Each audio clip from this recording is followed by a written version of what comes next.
So it was a vacant facility owned by a private concern, which is CCA, as I understand. And when the immigration issue arose, it was an opportunity for them to go back through that, get CCA employed and employ the private firm to take care of detention of the illegal immigrants. In 2006, CCA contracted with ICE in Williamson County to reopen this facility as the T. Don Hutto Residential Center. ICE promoted it as a way to keep immigrant families together as they awaited their deportation hearings. The Hutto Detention Center has 600 beds. It holds about 300 families from more than 40 countries. ICE credits the facility with deterring undocumented immigrants from bringing children with them as a way to avoid deportation.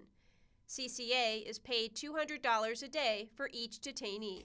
Pardon the Texas expression, but there's only so much lipstick you can put on a pig. I mean, when you have a cell, you cannot really make a Hilton out of it. But they've done a really good job of trying to make it comfortable. It's plenty warm.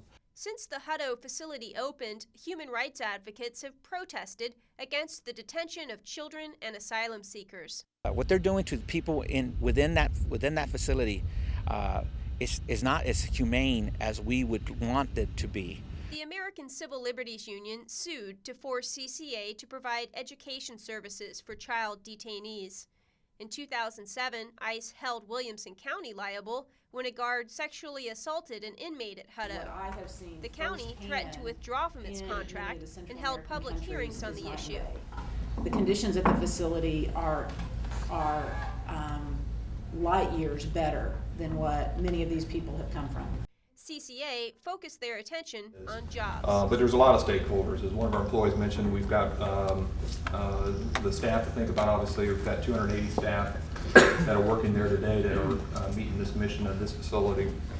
We've also got about 50 government staff from ICE that are actually working there on a full-time basis meeting the requirements. So it affects not only our employees, but also government employees. CCA agreed to pay the county for an employee to monitor the facility and offered $250,000 in credit for legal defense in future lawsuits. Ultimately, the county decided to keep its contract. Today, protesters continue to call for the facility to be shut down. They're profiting off the misery of human beings, and they're profiting off what I think is the last bit of hope that we had in our country, and the hope that we were the beacon of human rights in the world.